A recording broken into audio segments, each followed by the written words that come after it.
السلام علیکم ورحمۃ اللہ وبرکاتہ۔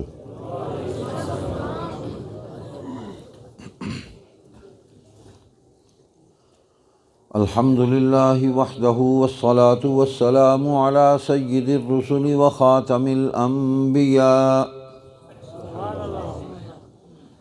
محمد وعلی آلہ واصحابہ وازواجہ وذریاتہ واتباعہ وبارک وسلم تسلیما کثیرا کثیرا۔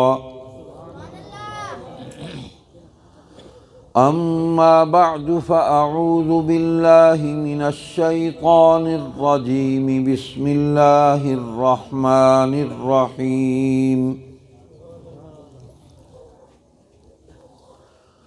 وما ارسلنا من رسول الا لیطاع باذن اللہ۔ وقال تعالى وما أرسلناك إلا رحمة للعالمين۔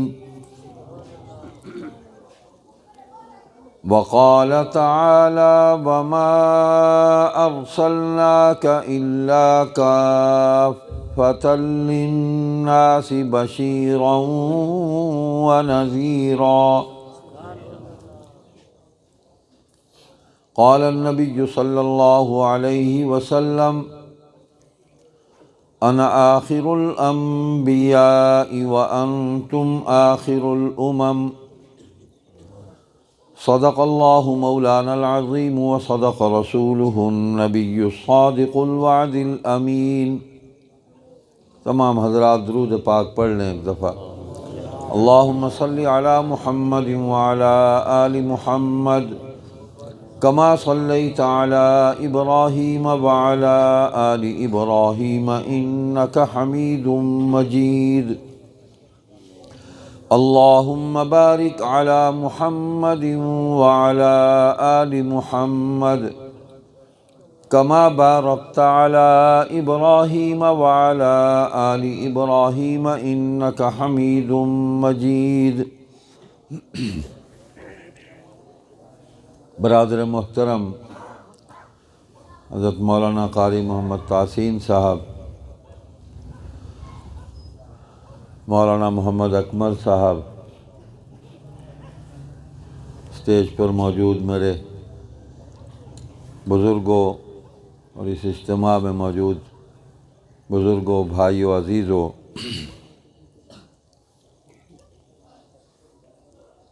سیرت النبی صلی اللہ علیہ وسلم کا عنوان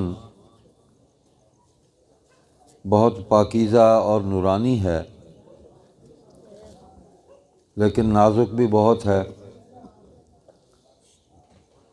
کہ اس عنوان پر بات کرتے ہوئے آدمی کو 100 دفعہ سوچنا پڑتا ہے کہ آپ صلی اللہ علیہ وسلم کا کتنا اونچا مقام ہے، کوئی ایسی بات مجھ سے نہ ہو جائے جو آپ کے مقام سے گری ہوئی بات ہو اور میں اپنے ایمان کو بچاتا پھروں۔ بزرگ فرمایا کرتے تھے ہمارے کہ اس موضوع پر گفتگو کرتے ہوئے بہت ہی احتیاط کرنی پڑتی ہے کہ حضور صلی اللہ علیہ وسلم نے فرمایا کہ اگر کسی شخص نے ایسی بات میرے ساتھ منسوب کر دی جو میں نے نہیں کہی تو اس پر لعنت ہے، یعنی وہ تہمت ہے، وہ جھوٹ ہے۔ تو اللہ معاف کرے، عام طور پر ہمارا حال تو ایسا ہی ہے، اللہ ہمارے ایمانوں کی حفاظت فرمائے۔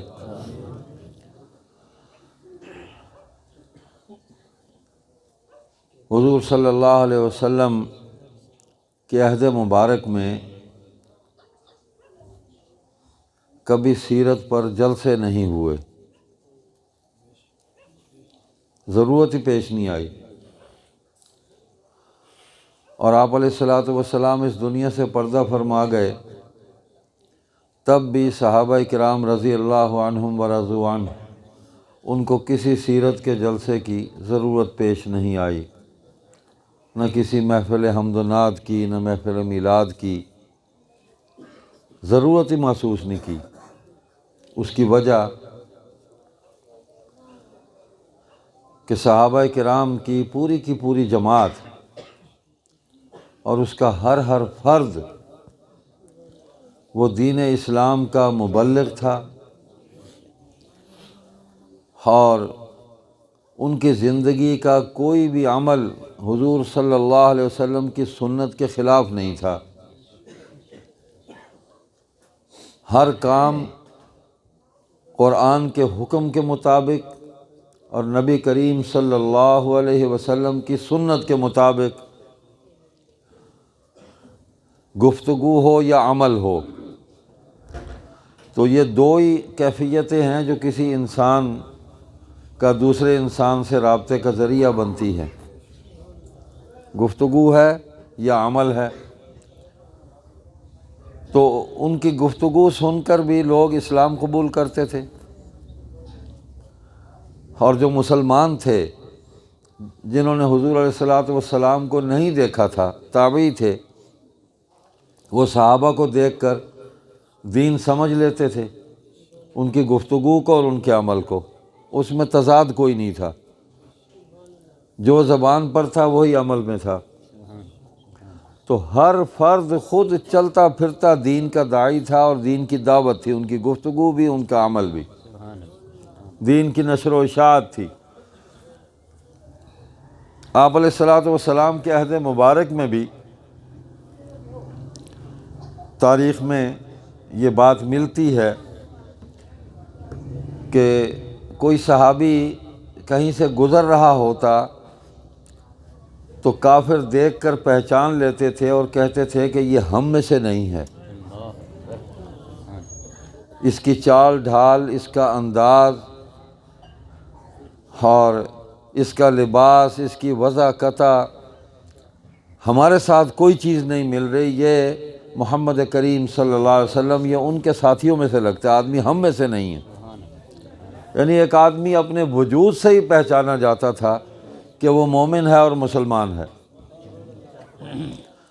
آج صورتحال مختلف ہے، اچھا بھلا مسلمان بھی کوئی بیٹھا ہو تو پہچاننے میں مشکل پیش آ جاتی ہے، کون ہے یہ، قادیانی ہے، عیسائی ہے، ہندو ہے، نہیں پتہ چلتا، کوئی لا مذہب ہے، کسی مذہب پر یقین نہیں رکھتا، لیکن وہ ہمارے معاشرے میں، ہمارے لوگوں میں ایسا گھل مل گیا، اور جو ایک مسلمان کی پہچان اور جو شعار ہے دین کا، وہ موجود نہیں ہے، نہ گفتگو میں نہ عمل میں۔ تو پہچاننے میں بڑی مشکل پیش آتی ہے کہ کس عقیدے کا آدمی ہے، کس مذہب سے تعلق رکھتا ہے۔ تو صحابہ کرام رضی اللہ عنہم کے جو مبارک چہرے تھے وہ حضور صلی اللہ علیہ وسلم کے چہرہ مبارک سے مشابہ تھے، مشابہت رکھتے تھے۔ نہ کسی نبی نے کبھی کوئی شیو کی، نہ کسی صحابی نے کوئی شیو کی، داڑھی سب نے رکھی ہوئی تھی۔ میری گفتگو آپ کو مختلف لگے گی کیونکہ میں کوئی روایتی خطیب شتیب نہیں ہوں، تو سیدھی سیدھی باتیں کرنے والا ایک سادہ سا آدمی ہوں، اللہ قبول فرما لے۔ تو وہ پہچانے جاتے تھے۔ یہ کفار و مشرکین کی جو کافرانہ تہذیب ہے، جو ان کا رہن سہن ہے، جو ان کے زندگی کے طور طریقے ہیں، وہ ہم نے اختیار کر لیے، اس لیے ہم ہر چیز سے مرعوب ہو گئے اور دین سے پیچھے ہٹ گئے اور ان سے متاثر ہونے لگ گئے۔ صحابہ کرام رضی اللہ عنہم ان کا یہ عالم تھا۔ ایک واقعہ سناتا ہوں آپ کو، تو ساری زندگیاں ان کی ایمان کا معیار ہیں اور مثال ہیں، قرآن نے انہی کو مثال بنایا ہے۔ حضرت حذیفہ بن یمان رضی اللہ تعالیٰ عنہ غالباً ایران کی طرف گئے تھے یا عراق کی طرف کو فتح ہوئی، تو وہاں کھانا لگا ہوا تھا، تو کھانا کھاتے وقت لقمہ ان کے ہاتھ سے گر گیا دسترخوان پر، تو انہوں نے اس کو اٹھایا اور بسم اللہ الرحمن الرحیم پڑھ کے اس کو منہ میں ڈال لیا۔ تو ساتھ جو بیٹھا ہوا تھا نا، اس نے ان کو کونی ماری اور اس نے یہ کہا کہ یہ لوگ آپ کو دیکھ رہے ہیں، آپ کے بارے میں کیا خیال کریں گے؟ یہ تو بڑا معیوب سمجھتے ہیں اس چیز کو کہ ہاتھ سے لقمہ گر جائے دسترخوان پہ یا جہاں بھی، تو اس کو اٹھا کے آپ کھائیں، یہ تو ان کی تہذیب کے خلاف ہے۔ تو انہوں نے جو جواب دیا تھا نا، وہ تھا ایمان، کہ نترک سنت نبینا لہؤلاء الحمقاء، کہ میں اپنے نبی کی سنت کو ان احمقوں کی خاطر چھوڑ دوں؟ ان کو تو تہذیب کا ہی پتہ نہیں ہے، کھانے کا پتہ نہیں ہے، ان کو ان کے اخلاق نہیں ہیں۔ ہم جس نبی کی صحبت سے اٹھ کے آئے ہیں، ہم نے ان کو ایسے ہی دیکھا، دسترخوان پہ کوئی چیز گری تو انہوں نے اٹھا لی، کھا لی۔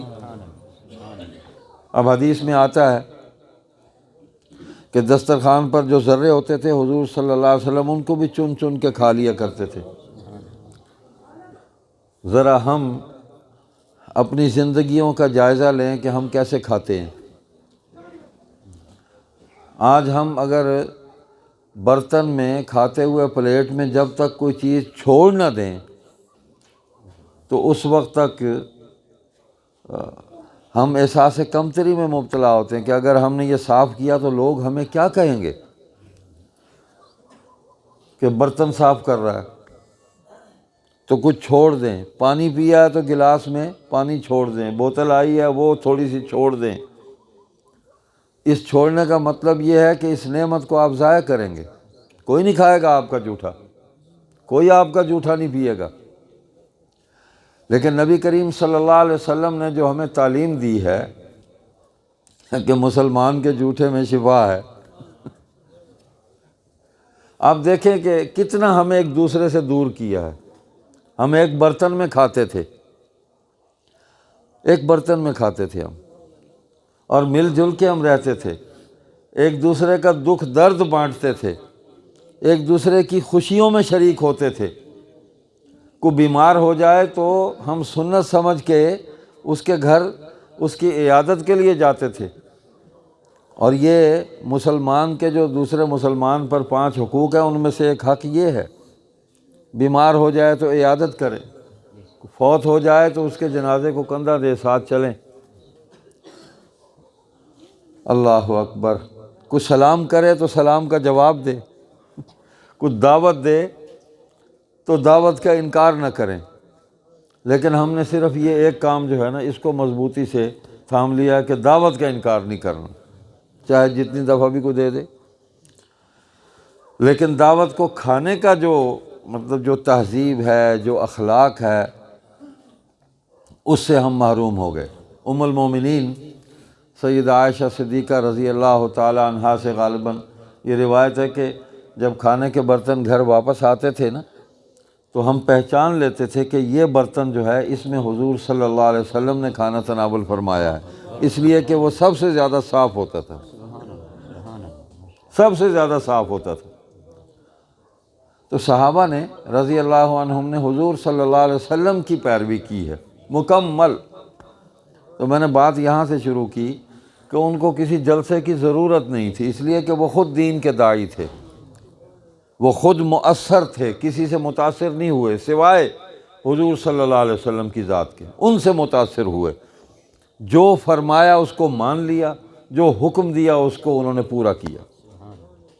ان کی نگاہ دوسری طرف گئی ہی نہیں، نہ وہ کسی نظریے سے متاثر ہوئے، نہ کسی تہذیب سے متاثر ہوئے، نہ کسی اور کے اخلاق سے متاثر ہوئے، اس لیے کہ یہ جو نعمتیں ہیں یہ کامل درجے میں حضور علیہ الصلاۃ والسلام کی سیرت طیبہ میں، آپ کے روزمرہ جو اخلاق تھے، جو معمولات تھے، جو معاملات تھے، جو گفتگو تھی، چلنا پھرنا، اٹھنا بیٹھنا، وہ صحابہ کے ساتھ سامنے تھا، اور صحابہ کی اسی میں تربیت ہو رہی تھی۔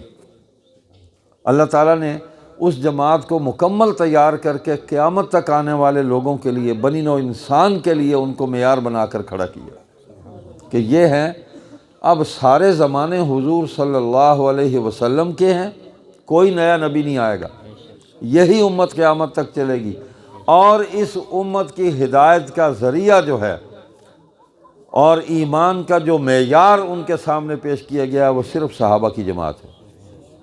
ان کی پیروی کرو گے تو حضور علیہ الصلاۃ والسلام کی نبوت و رسالت بھی سمجھ آ جائے گی، سیرت طیبہ بھی سمجھ آ جائے گی، اخلاق اور کردار وہ بھی آپ کو سمجھ آ جائے گا، ہر چیز زندگی کے سارے معاملات آپ کو سمجھ آ جائیں گے۔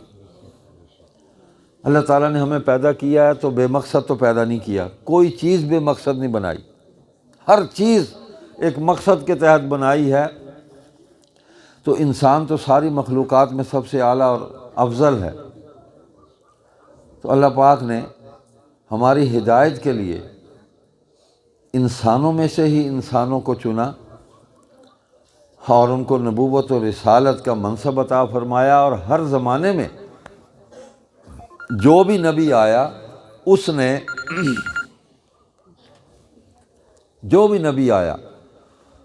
اس نے مخلوق کو اللہ کی رضا کا راستہ دکھایا۔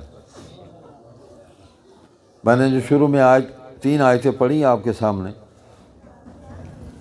پہلی آیت یہ تھی کہ وَمَا أَرْسَلْنَا مِن رَّسُولٍ إِلَّا لِيُطَاعَ بِإِذْنِ اللَّهِ، کہ ہم نے ہر رسول کو اس لیے بھیجا ہے کہ اللہ کے حکم سے اس کی فرما برداری کی جائے، اس کی اطاعت کی جائے۔ اللہ کا حکم ہی یہی ہے کہ یہ جو بندہ میں نے بھیجا ہے بس اس کی بات سنو اور اسی کی بات مانو، اس کی نہ کوئی بات غلط ہے نہ کوئی عمل غلط ہے۔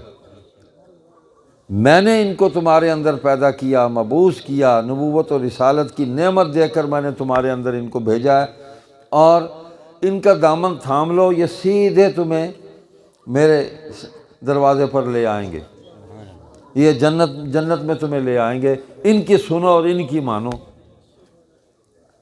دوسری آیت میں نے پڑھی وَمَا أَرْسَلْنَاكَ إِلَّا رَحْمَةً لِّلْعَالَمِينَ، کہ ہم نے آپ صلی اللہ علیہ وسلم کے بارے میں ہے کہ آپ کو دونوں جہانوں کے لیے رحمت بنا کر بھیجا ہے، کسی ایک عالم کے لیے نہیں، عالمین کے لیے ہے رحمت۔ اب یہ لفظ تو ایک رحمت ہے نا، لیکن یہ اتنا وسیع ہے، جس طرح اللہ بے پناہ ہے، اللہ تعالیٰ کسی دائرے کے اندر اللہ کو پابند نہیں کر سکتے آپ کہ یہ اس کی بس اتنی ہستی ہے، اتنی ذات ہے۔ وہ اپنی ذات میں، اپنی صفات میں بے پناہ ہے، کوئی حد ہی نہیں ہے۔ مخلوق میں سے کوئی بھی مخلوق اللہ تعالیٰ کی رحمت، اس کی وسعت، اس کی طاقت اور قدرت، اس کی کوئی حد مقرر نہیں کر سکتی، بے پناہ ہے۔ تو حضور صلی اللہ علیہ وسلم کو اللہ تعالیٰ نے اپنی رحمت میں سے خاص حصہ عطا فرمایا۔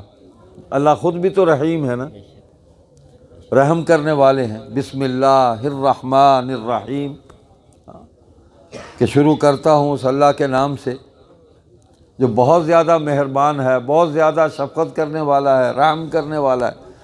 تو صفت رحیمی جو ہے یہ حضور صلی اللہ علیہ وسلم کی شان کے مطابق اللہ تعالیٰ نے ان کو عطا فرمائی، اور اس میں یہ ہے کہ نبی علیہ السلام اس دنیا کے اندر بھی مخلوق کے لیے رحمت بن کر آئے۔ کیسے کہ مخلوق گمراہ تھی، مخلوق شرک میں مبتلا تھی، مخلوق گناہ کی گہرائیوں کے اندر، کھائیوں کے اندر گری ہوئی تھی، مخلوق جہنم کے کنارے پر کھڑی تھی کہ ابھی جہنم میں گری کہ گری۔ وَكُنْتُمْ عَلَى شَفَا حُفْرَةٍ مِّنَ النَّارِ فَأَنْقَذَكُم مِّنْهَا، کہ تم جہنم کے کنارے پر کھڑے تھے بالکل کہ ابھی اس میں گڑھے میں گرے کہ گرے، لیکن حضور صلی اللہ علیہ وسلم کو اللہ تعالیٰ نے ذریعہ بنایا کہ لوگوں کو پکڑ پکڑ کے پیچھے کھینچا کہ یہ کہیں گر نہ جائیں اس میں، تو رحمت بنا کر بھیجا۔ اور جو دین لے کر آئے وہ سراسر رحمت ہے، سلامتی ہے، اسلام ہے، اسلام سلامتی سے ہے کہ دنیا میں بھی آپ کو سلامتی والی زندگی ملے گی، اسلام کے ساتھ وابستہ ہو جاؤ، اسلام دین رحمت ہے۔ اور حضور صلی اللہ علیہ وسلم کے اپنے اعمال جو ہیں سراسر رحمت ہیں، سراسر شفقت ہیں، اور مخلوق کے ساتھ جتنا محبت کا معاملہ آپ نے فرمایا، اللہ اکبر۔ سیرت آدمی پڑھتا ہے نا تو حیران رہ جاتے ہیں ہم، ہماری عقل نبی علیہ الصلوۃ والسلام کے رحمت بھرے جو اعمال ہیں اس کا بھی احاطہ نہیں کر سکتے۔ دیکھو نا، طائف میں پتھر مارے، حضور نے کوئی بد دعائیں نہیں دی، نہ لعنتیں بھیجی ہیں نہ بد دعائیں دی ہیں۔ یا اللہ یہ ناسمجھ ہیں، یہ فرمایا یہ ناسمجھ ہیں، ان کو ہدایت عطا فرما دے، ان کو پتہ نہیں ہے کہ اے اللہ تو نے مجھے کس کام کے لیے بھیجا، ان کی ہدایت کے لیے بھیجا، ان کی عقل میں یہ بات نہیں آ رہی، ناسمجھ ہیں، اس وجہ سے میرے ساتھ یہ بدسلوکی کی ہے۔ حالانکہ یہ وہ واقعہ ہے کہ ام المومنین سیدہ عائشہ صدیقہ رضی اللہ تعالی عنہا نے ایک دن پوچھا، یا رسول اللہ آپ کو سب سے زیادہ کچھ تکلیف دہ واقعہ زندگی کا کون سا ہے، آپ بتائیں جو آپ کو نہ بھولتا ہو۔ فرمایا طائف کا واقعہ، نہیں بھولتا، اتنا مارا، اتنا تشدد کیا، پڑھا نہیں جاتا۔ حقیقت یہ ہے کہ جب سیرت کے اس گوشے پر آتے ہیں تو پڑھا نہیں جاتا، لوگ پتہ نہیں مظلومیت کی کتنے قصے کہانیاں تیار کر کے لوگوں کو رلاتے ہیں، وہ تو پڑھنے کی بھی ہمت نہیں ہوتی کہ حضور کے ساتھ کیا کیا، اس ہستی کے ساتھ جو سراپا رحمت ہے۔ لیکن حضور نے ان کے لیے بھی دعا کی، یا اللہ ان کو ہدایت عطا فرما، شاید ان میں سے، ان کی اگلی نسلوں میں سے ان کو ہدایت مل جائے۔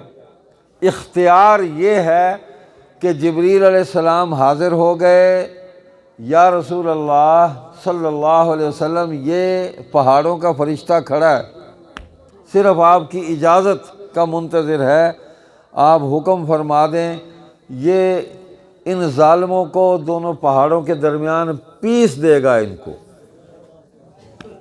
فنا کر دے گا ان کو۔ فرمایا نہیں، نہ سمجھ ہیں یہ۔ لیکن گھر کے اندر زندگی آپ کی، امہات المومنین گواہی دیتی ہیں اس بات کی کہ کبھی آپ سے کوئی زیادتی نہیں ہوئی، نہ کلام میں نہ عمل میں، آپ اتنے اونچے اخلاق تھے اور مل کے کام کرتے تھے، ازواج مطہرات کے ساتھ گھر کے کام مل کے کرتے تھے، ساتھ شامل ہو جاتے تھے۔ آج ہم تہذیب سے متاثر ہو گئے ہیں، اے رن مریدی بھی، یعنی ہم یہاں پہنچ گئے، او بھئی جس کو گھر لائے ہو تمہاری زندگی کا ساتھی ہے تو مل جل کے ہی چلو گے نا، باقی سارے کام مل جل کے ہو رہے ہیں۔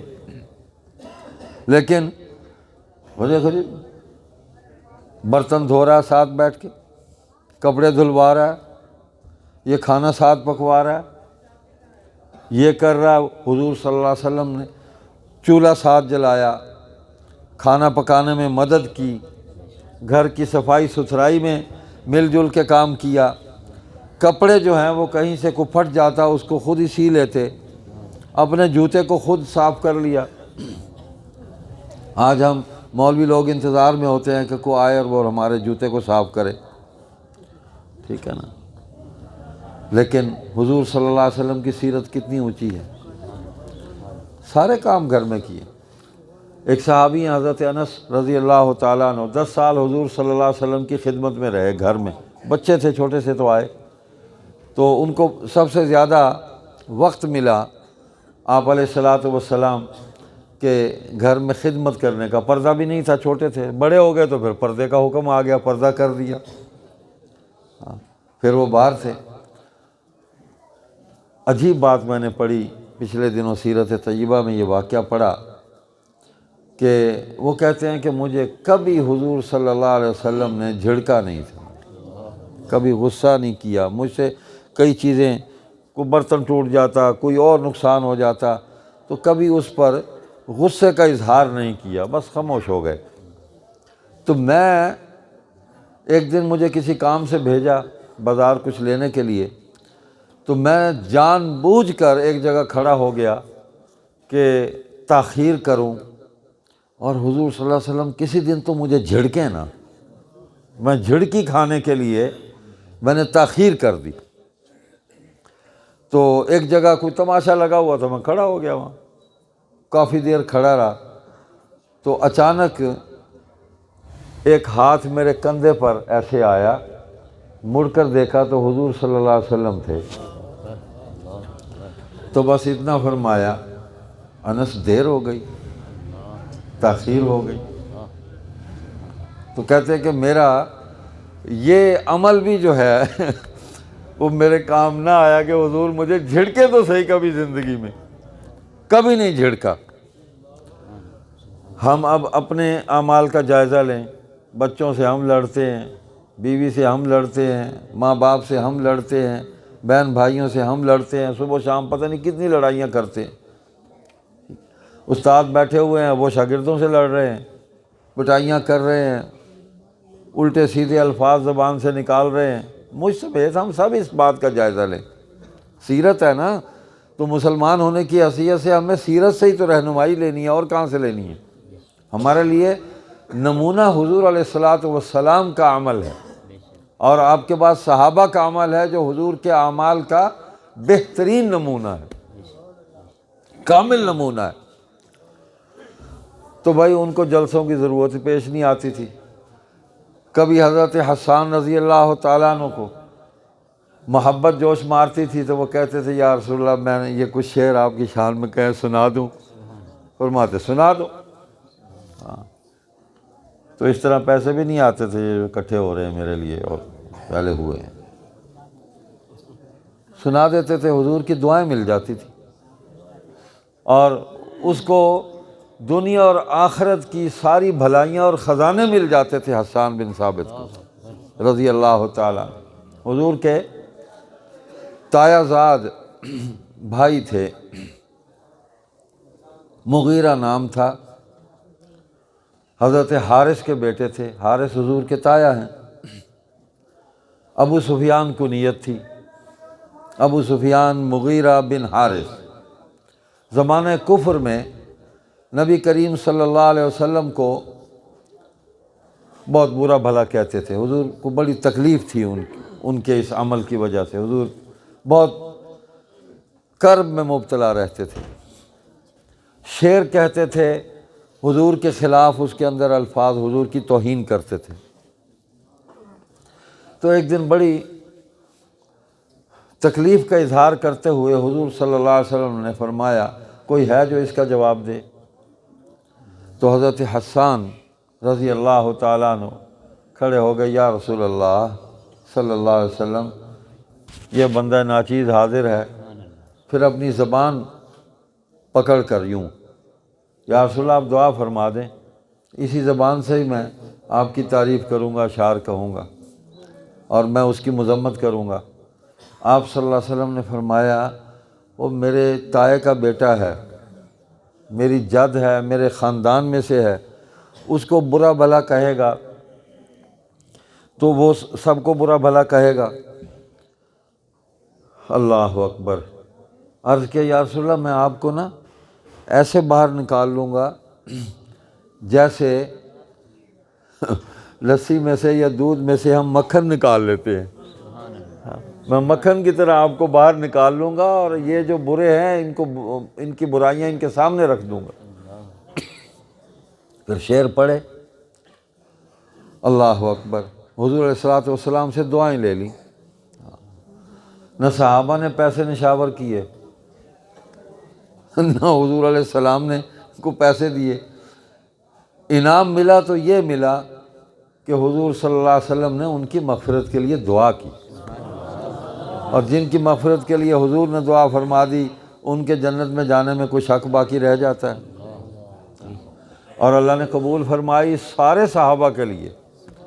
صحابہ کی بخشش کا ایک ذریعہ یہ بھی ہے کہ حضور علیہ السلام نے ان کے لیے مغفرت کی دعا کی ہے۔ انہوں نے حضور صلی اللہ علیہ وسلم کے پاک اور نورانی ہاتھوں پر توبہ کر کے اسلام قبول کیا ہے۔ انہیں حضور صلی اللہ علیہ وسلم کی سنگت اور رفاقت، آپ کا ساتھ نصیب ہوا ہے، محفل بھی ملی ہے، کھانا بھی ساتھ بیٹھ کے کھایا ہے، سفر بھی ساتھ کیا ہے، ایک سواری پر دونوں بیٹھے ہیں، جہاد بھی ساتھ کیا ہے، تجارت میں بھی ساتھ چل رہے ہیں۔ حضور کے تمام ظاہری اعمال ان کے سامنے تھے۔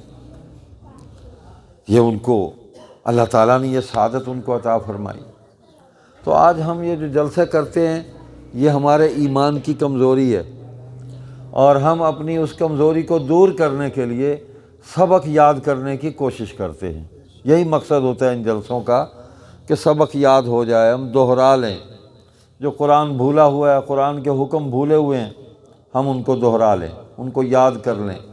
جو حدیث معلوم نہیں ہے، کوئی عالم آ جائے، کوئی حدیث سنا دے، قرآن کی کوئی آیت سمجھا دے، حضور صلی اللہ علیہ وسلم کی سیرت کا کوئی واقعہ سنا دے، صحابہ کی پاکیزہ اور نورانی زندگیوں کا کوئی واقعہ سنا دے، ایمان جو ہے اس کو طاقت مل جائے، بیٹری چارج ہو جائے، چارج ہو جائے۔ اور معمول میں تو ہماری چارجنگ یہی ہے۔ وہ ہمارے ایک دوست جو ہیں وہ بڑی عجیب بات کہتے ہیں۔ میں نے پوچھا کہ وہ فلاں مولوی صاحب کہاں ہیں؟ کہنے لگے چارجنگ پہ لگے ہوئے ہیں۔ چارجنگ پہ لگے ہوئے ہیں، کوئی موبائل ہے مولوی ہے؟ اس نے کہا جی سوئے ہوئے ہیں۔ تو وہ چارجنگ پہ لگے ہوئے ہیں۔ تو ہمارا حال یہی ہے کہ ہم غفلت میں مبتلا ہیں اور غفلت کی چارجنگ پہ لگے ہوئے ہیں۔ ہمیں بیداری کا ثبوت دینا چاہیے۔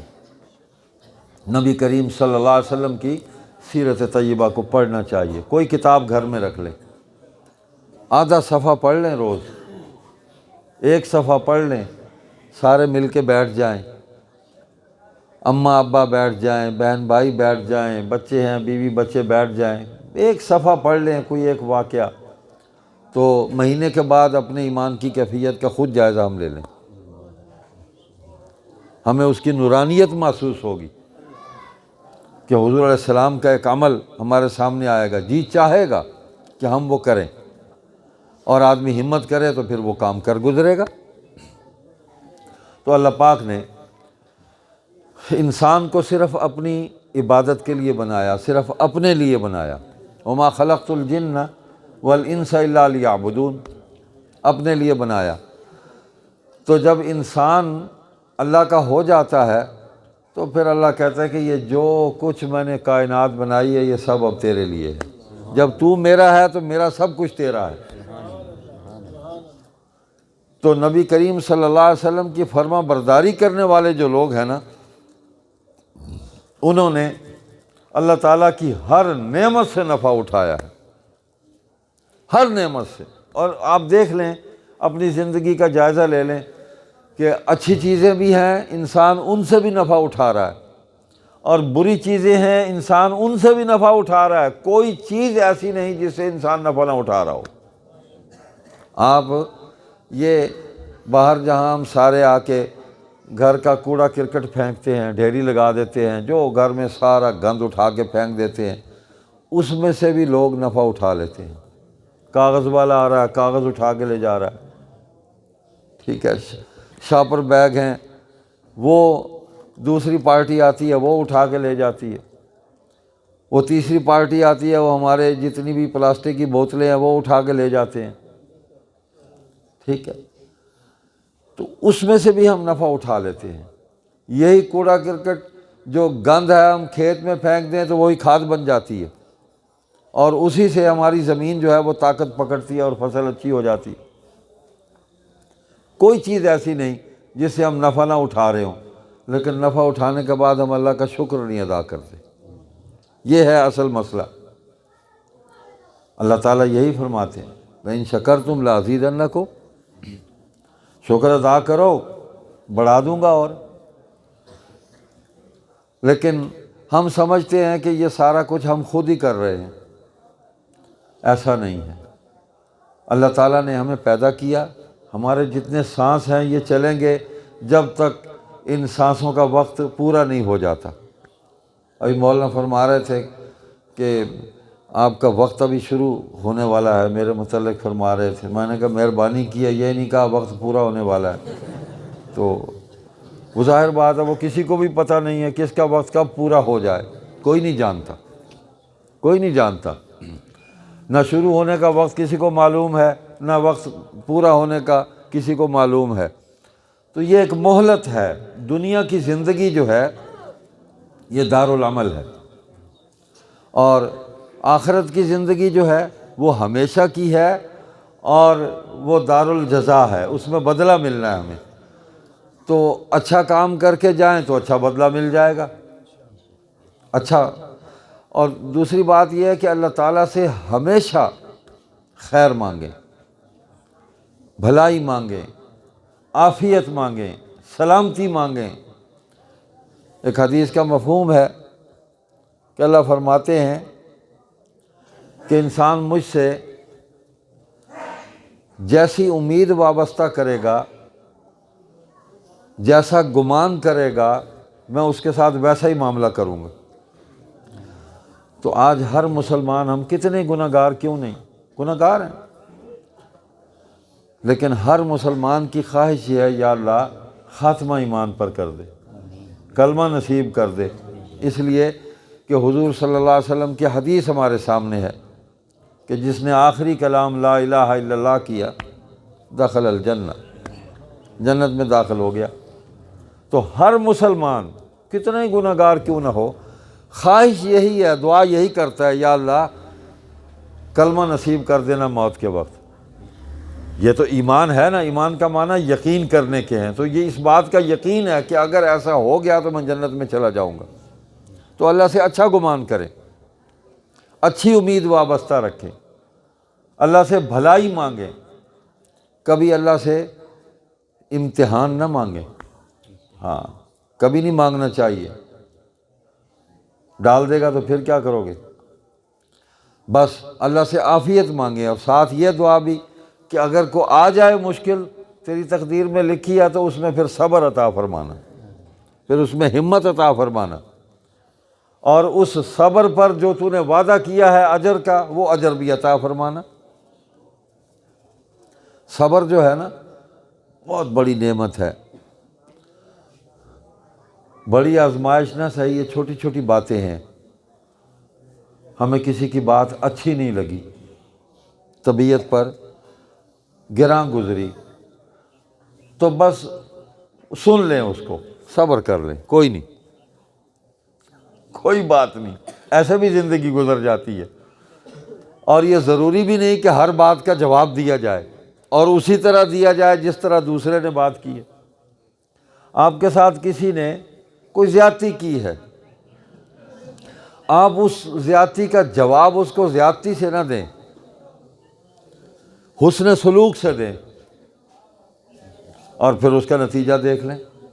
نبی علیہ الصلوۃ والسلام نے ایک دن صحابہ سے فرمایا میں تمہیں ایسی بات نہ بتاؤں کہ جس کا ثواب جو ہے وہ نماز روزے سے بھی زیادہ تمہیں ملے، نماز روزے سے بھی زیادہ۔ تو صحابہ نے عرض کیا یا رسول اللہ فرمائیں، تو آپ نے فرمایا حسن سلوک کیا کرو۔ اب یہ ایک مطلق جملہ ہے، حسن سلوک۔ حسن سلوک مسلمان سے بھی ہے، حسن سلوک کافر سے بھی ہے، حسن سلوک دوست سے بھی ہے، حسن سلوک دشمن سے بھی ہے۔ اور نبی علیہ الصلوۃ والسلام کی سیرت طیبہ میں ساری مثالیں موجود ہیں۔ دشمنوں سے بھی حسن سلوک کیا ہے، دوستوں سے تو کرنا ہی ہے، دشمنوں سے بھی، اور آپ کے حسن سلوک سے متاثر ہو کر انہوں نے اسلام قبول کیا۔ میں بات کر رہا تھا حضور کے تایازاد کی، ابو سفیان مغیرہ بن حارث کی رضی اللہ تعالیٰ، مسلمان ہو گئے تھے، مکہ فتح ہونے سے پہلے ان کے قتل کا حکم دیا حضور نے، اور بھی کچھ لوگ تھے۔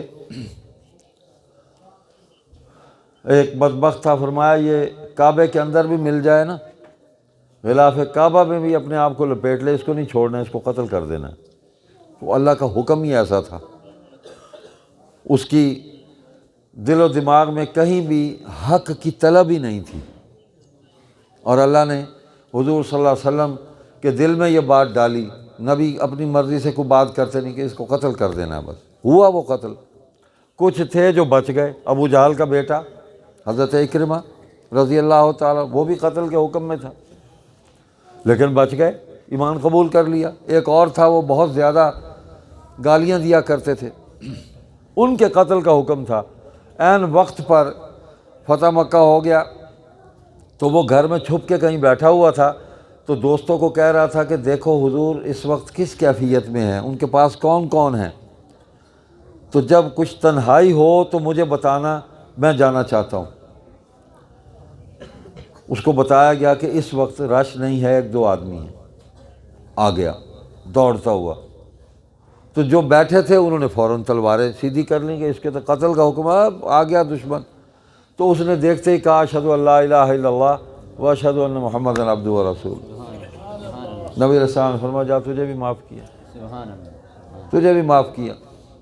وہ جس نے حضرت زینب رضی اللہ تعالیٰ عنہ حضور کی بیٹی ہیں، ان کو تیر مارا تھا جب وہ مکہ سے ہجرت کر کے مدینہ تشریف لے جا رہی تھی، اونٹ سے گری، زخمی ہوئیں، اسی زخمی حالت میں مدینہ پہنچی، اور اسی زخم سے ہی ان کا انتقال ہوا۔ شہیدہ زخم ہجرت ہیں۔ حضور کو بڑی محبت تھی اپنی اس بیٹی سے، بہت محبت تھی۔ حضور فرماتے تھے میری یہ بیٹی جو ہے سب سے بڑی بیٹی تھی، اس نے میری خاطر بہت تکلیفیں اٹھائی۔ یہ بھی سعادت کی بات ہے کہ نبی کی خاطر تکلیفیں اٹھائیں۔ چھوڑتا ہوں، تفصیلات ہیں، لیکن وہ ابو سفیان، اس کے بھی قتل کا حکم تھا، مغیرہ نام تھا، تایازاد تھا۔ حضور علیہ السلام تشریف فرما تھے، آ گیا اور سامنے سے آ کے سلام کیا، بچہ بھی ساتھ تھا اس کے۔ حضور نے رخ انور ادھر پھیر لیا، پھر ادھر آیا، حضور نے ادھر رخ پھیر لیا۔ بڑی باشعور قوم تھی۔ حضور کے جو دشمن تھے نا، اللہ نے ان کو بھی بڑی فراست اور تدبر دیا ہوا تھا، کوئی ہلکا دشمن نہیں تھا، وہ بڑے قابل دشمن تھے۔ حضور کی طبیعت کو، حضور کے مزاج کو، حضور کے اخلاق کو بڑا سمجھتے تھے وہ۔ تو اس نے بظاہر تو اپنے بچے کو مخاطب کر کے کہا، لیکن بات حضور کو سنائی، کہنے لگا چل بیٹا چلتے ہیں، ہم تو رحمت للعالمین سمجھ کے آئے تھے، یہ تو معاف نہیں کرتے۔ حضور نے فرمایا جا، تجھے بھی معاف کیا۔ اس کو بھی معاف کیا جس نے بیٹی کو تیر مارا تھا، اس کو بھی معاف کیا جس نے توہین آمیز شعر کہے تھے۔ تو ہم تو معاف کرتے ہی نہیں ہیں، ہم اگلی نسل میں، اپنی اگلی اولادوں کے اندر دشمنیاں منتقل کرتے ہیں کہ ایندے پیو نے ایک گال کیتی آئی ہے، یاد رکھیں پوتری کو کدیں معاف نہ کریں، میں مر گیا ہوں تو اے تو بدلہ لہم نے، ہم یہ آگے منتقل کر کے جاتے ہیں، اپنی اولاد میں دشمنی منتقل کر کے جاتے ہیں۔ یہ تو حضور کی سیرت کے خلاف ہے۔ حضور نے قتل معاف کیے، ذاتی توہین معاف کی، ذات پر تشدد ہوا اس کو معاف کیا، ہم معافی نہیں کرتے۔ اللہ سے معافی کے ہم امیدوار بنے ہوئے ہیں، اللہ تو پھر معاف کر دیتا ہے۔ تو ضرورت اس بات کی ہے میرے بھائیوں، میرے بزرگوں، میرے عزیزوں، بچے بھی بیٹھے ہوئے ہیں، اللہ اکبر، اپنے ذات کا جتنا تعلق حضور صلی اللہ علیہ وسلم کے ساتھ آپ جوڑ سکتے ہیں نا، اس کو جوڑتے چلے جائیں، مضبوط کرتے چلے جائیں، خرافات سے بچ جائیں۔ بچوں کی بات ہو رہی، حضور صلی اللہ علیہ وسلم بچوں کے ساتھ اتنی شفقت کرتے تھے، اتنی محبت کرتے تھے، اتنا پیار کرتے تھے کہ ہم اسی کو اپنا لیں ہمارے بچے ٹھیک ہو جائیں گے۔ نبی علیہ الصلوۃ والسلام بچوں سے کھیلنے لگ جاتے تھے۔ حضرات حسنین کریمین حسن و حسین رضی اللہ عنہما، عبداللہ بن جعفر طیار، یہ تقریباً ہم عمر لوگ ہیں، عبداللہ بن عباس، تو حضور ان کے ساتھ نا بچوں کی طرح کھیلنے لگ جاتے تھے۔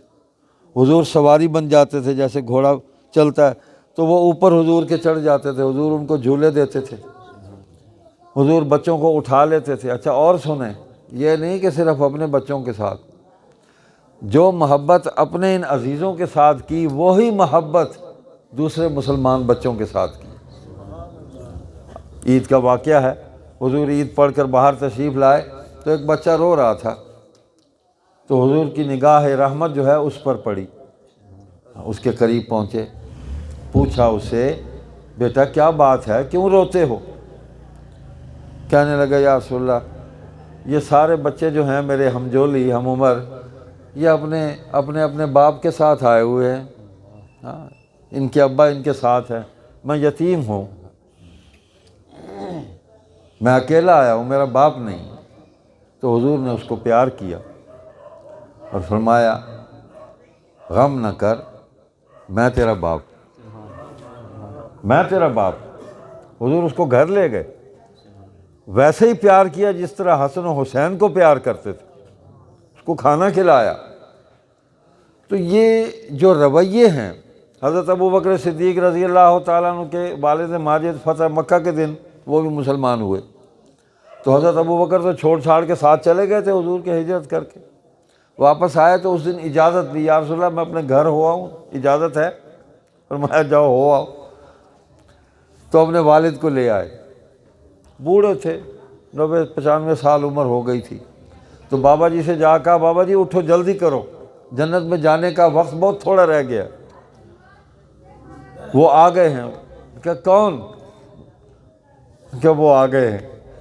کہنے لگا وہی جن کو ہم نے یہاں سے نکالا تھا، کہ ہاں ابا جی وہی محمد کریم صلی اللہ علیہ وسلم آ گئے ہیں، بس اٹھو جلدی کرو۔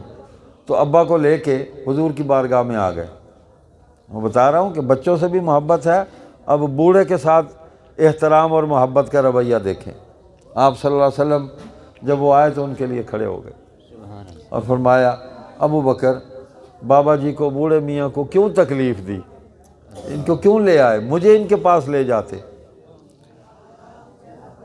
عرض کیا یا رسول اللہ نہیں، ان کو ضرورت تھی ایمان کی نعمت کی، ان کو آپ کی خدمت میں چل کر آنا چاہیے تھا، آپ کیوں تشریف لے جاتے، میں ان کو لے آیا ہوں، ان کو کلمہ پڑھا دیں۔ تو حضور نے ان کا احترام بھی کیا، پھر ان کو کلمہ بھی پڑھایا، توبہ بھی کرائی۔ تو حضرت ابوبکر صدیق رضی اللہ تعالیٰ عنہ کا پورا خاندان جو ہے وہ ایمان کی دولت سے مالا مال ہوا،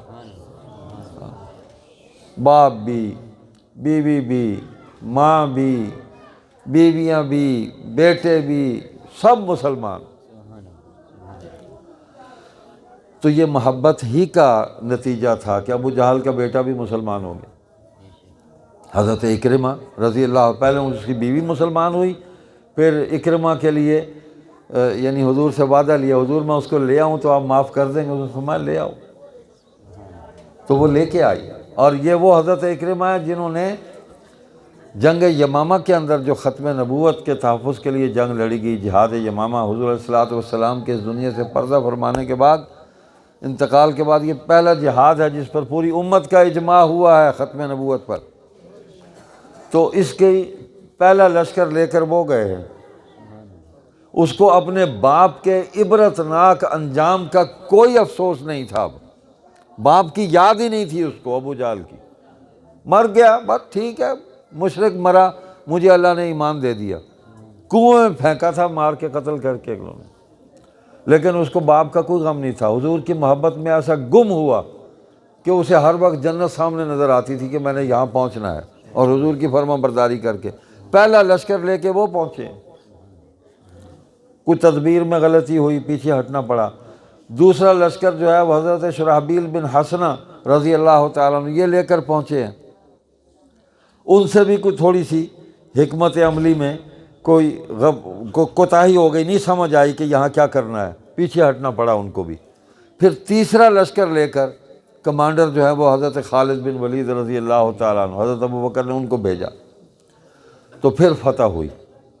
اور اسلام کے لیے کتنی غزوات ہوئے، کتنی جنگیں ہوئیں، اتنے انسان اس کے اندر ان کی جانوں کا ضیاع نہیں ہوا۔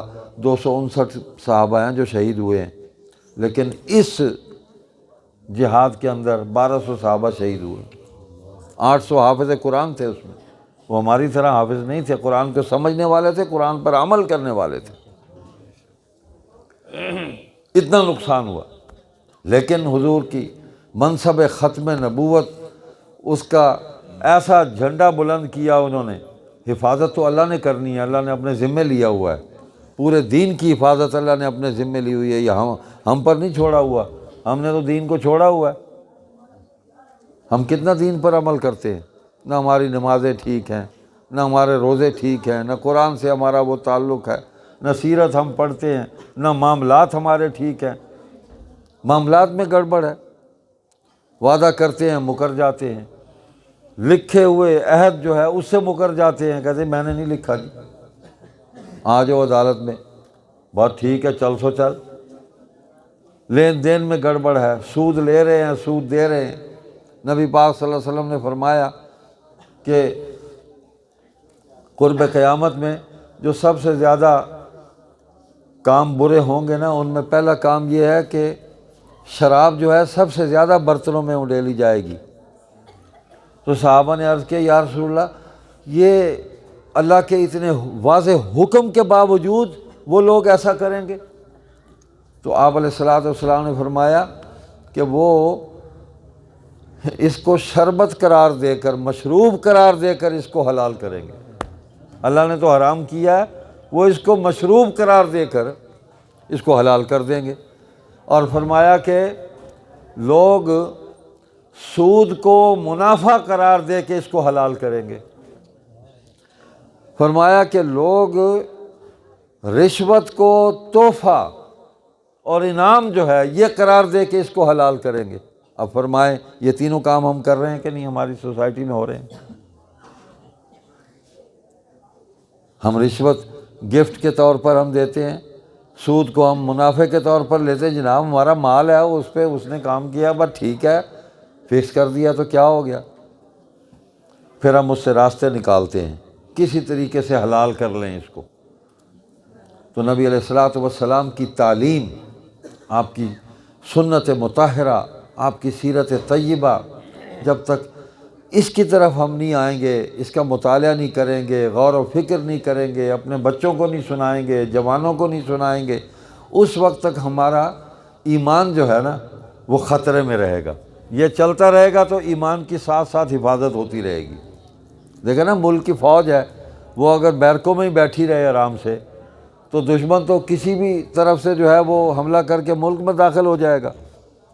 تو دفاع جو ہے وہ ہر وقت فوج مستعد ہوتی ہے، بارڈر پہ ان کا گشت ہوتا ہے، پیٹرولنگ ہو رہی ہوتی ہے، ریڈار الگ کام کر رہے ہوتے ہیں، سیٹلائٹ میں الگ ہمارا سسٹم وہ چل رہا ہوتا ہے، تو ہر وقت مستعد ہوتے ہیں۔ دیکھیں نا، دشمن کا طیارہ آیا تو سیکنڈوں میں اس کو گرایا، وہ ابھی نندن والا فوراً گرایا، تو فوج مستعد ہے۔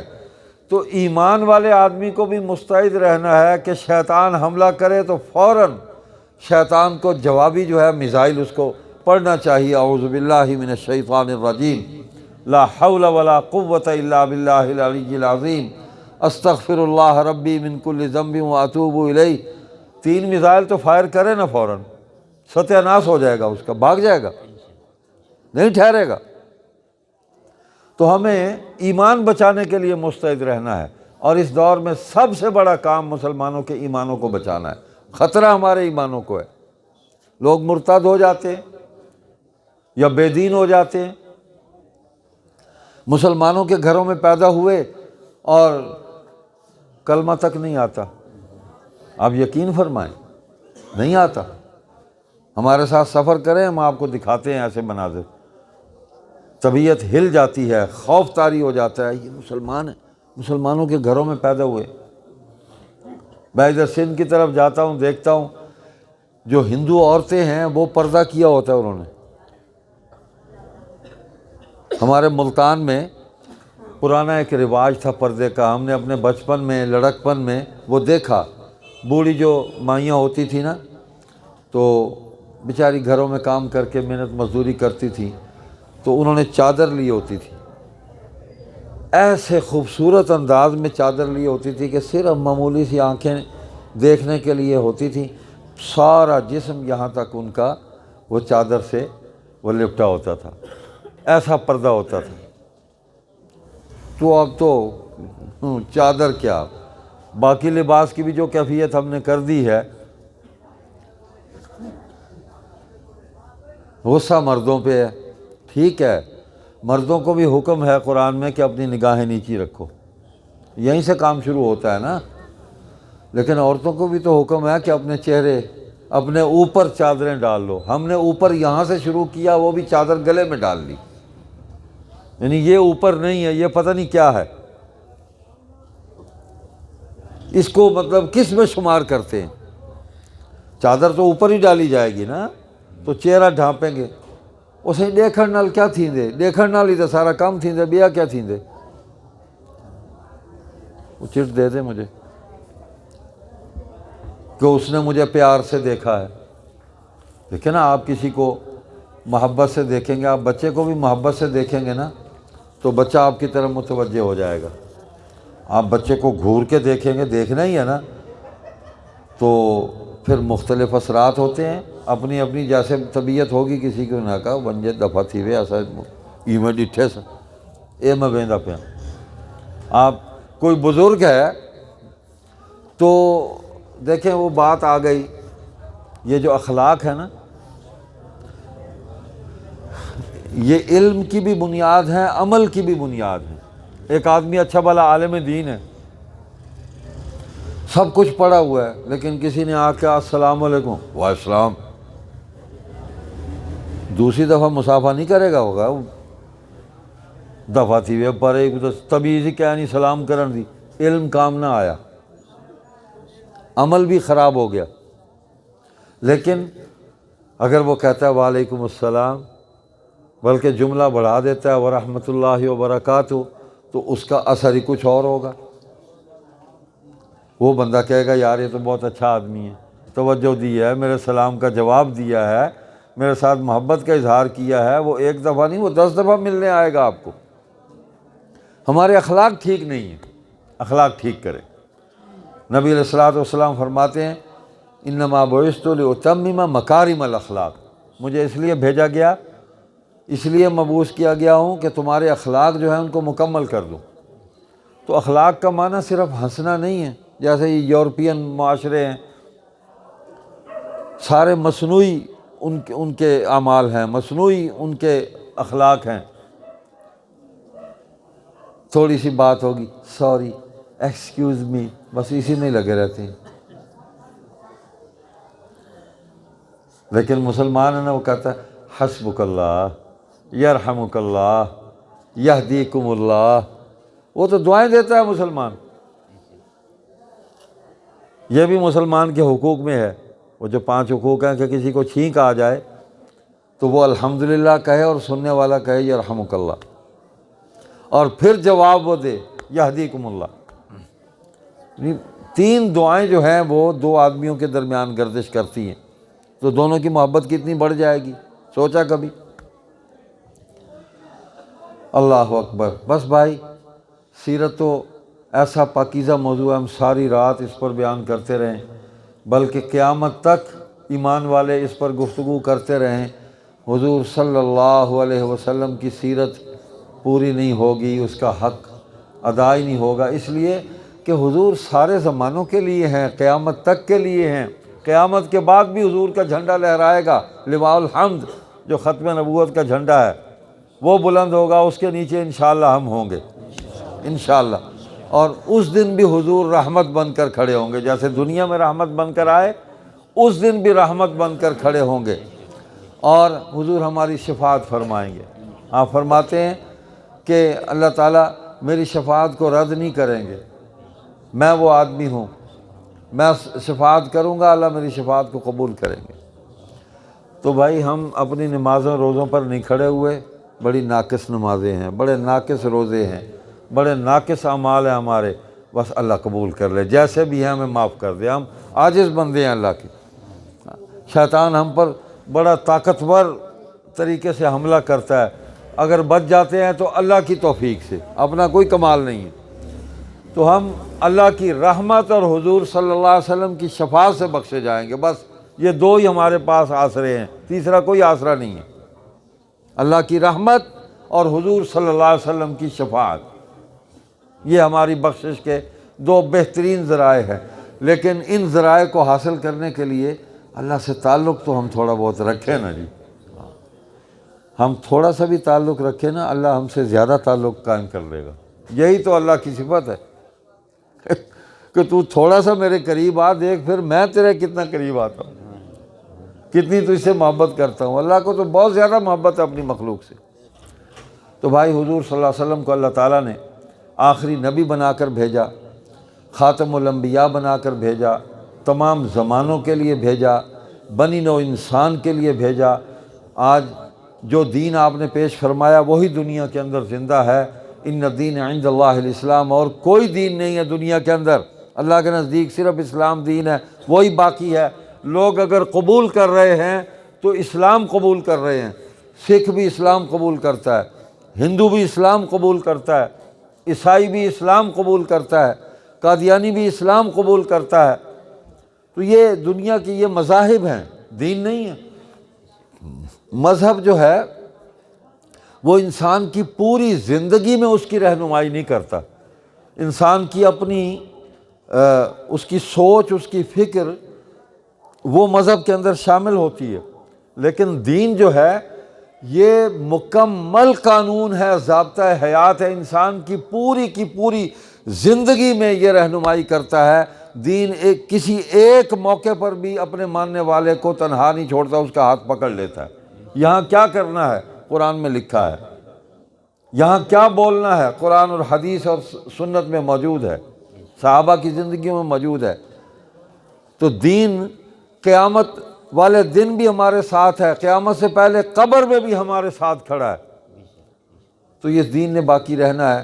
حضور علیہ السلام کی ختم نبوت کی جو روشنی ہے، نبوت کی ختم ہونے کا مطلب یہ ہے آگے کسی کو نہیں ملے گی۔ حضور پر نبوت مکمل ہو گئی، اپنا سب سے اونچا درجہ جو نبوت کا ہے وہ حضور کو حاصل ہو گیا، اس سے آگے کوئی جا ہی نہیں سکتا، وہ ختم بات، اب یہی چلے گا۔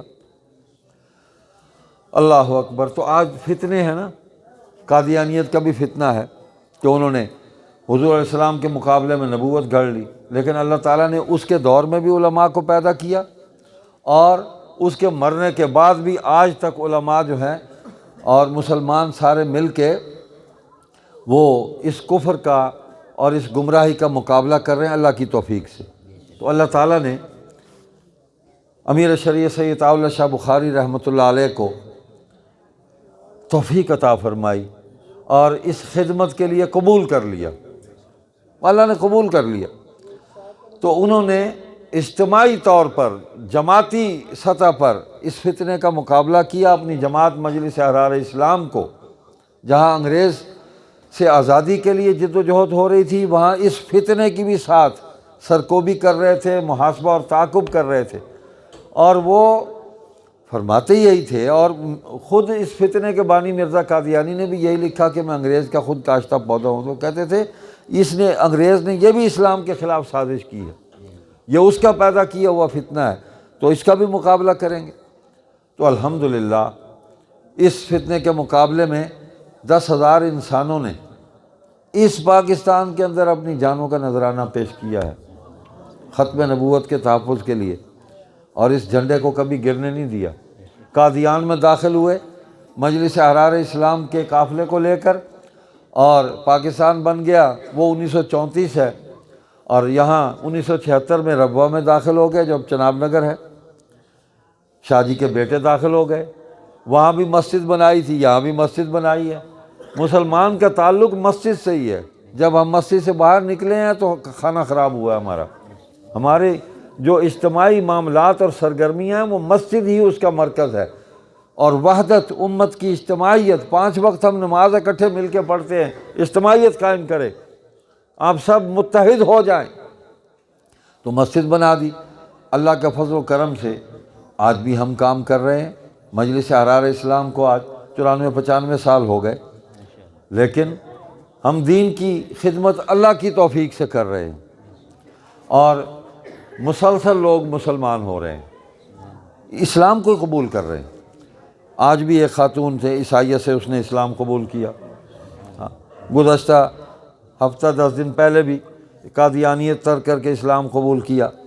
تو مسلسل یہ بہار لگی ہوئی ہے ہماری جماعت کے مراکز میں کہ کافر آ رہے ہیں، اسلام قبول کر رہے ہیں اور ہماری مغفرت کا ذریعہ بن رہے ہیں۔ یہ ہم گواہی کے طور پر پیش کریں گے، یا اللہ ہم نے دین کی دعوت دی تھی اور تیری توفیق سے دعوت دی تھی، ہمارا کوئی کمال نہیں ہے، بس اس نیکی کے صدقے میں ہمیں بخش دے، بخشے جائیں گے۔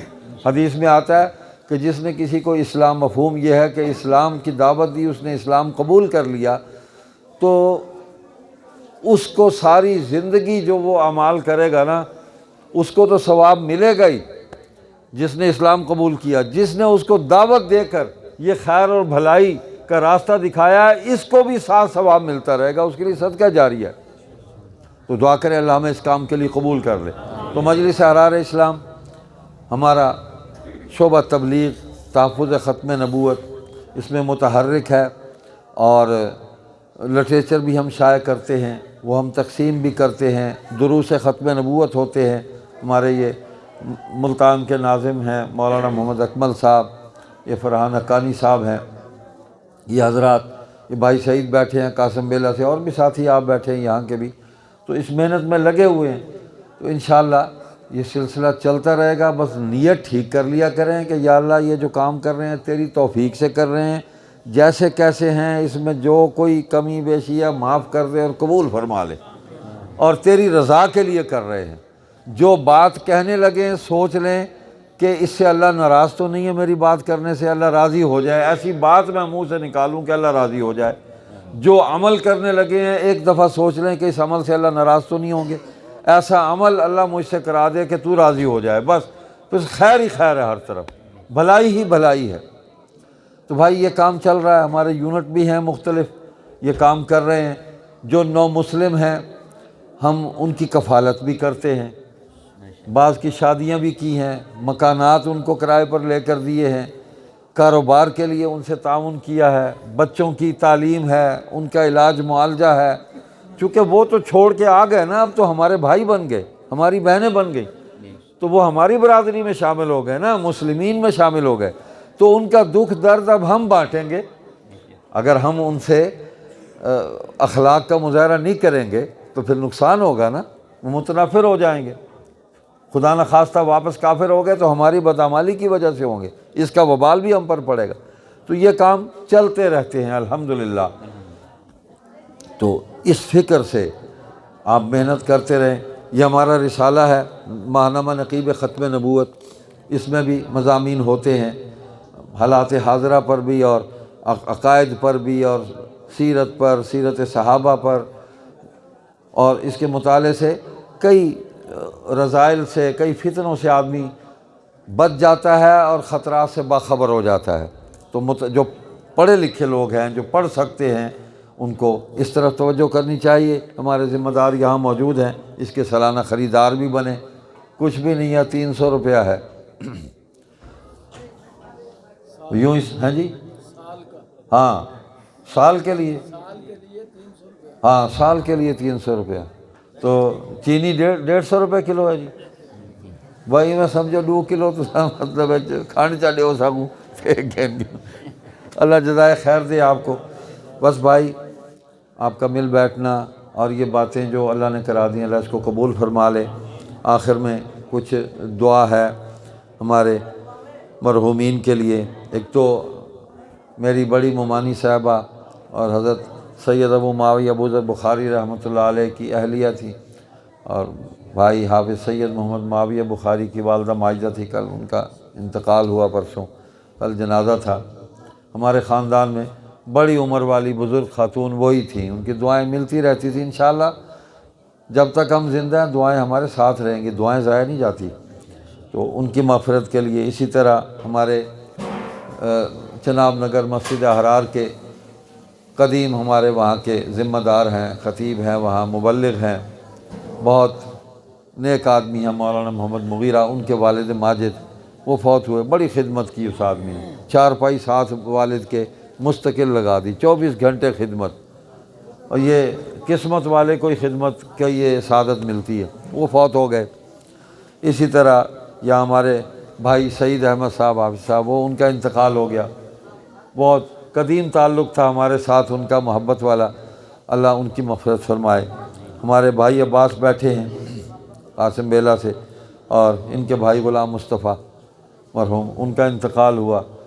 تو ان سب کی نیت کر لیں، اور اسی طرح اس مجمع میں ہم جتنے لوگ بیٹھے ہیں اپنے والدین کی مغفرت کے لیے، اپنے خاندان کے تمام فوت ہو جانے والوں کی مغفرت کے لیے، اور حضور صلی اللہ علیہ وسلم کی ساری امت کی مغفرت کے لیے دعا کر لیں۔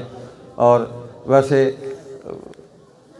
اصحال ثواب ہی ہم کر دیں باقاعدہ، ایک دفعہ درود پاک پڑھ لیں، سورہ فاتحہ پڑھ لیں،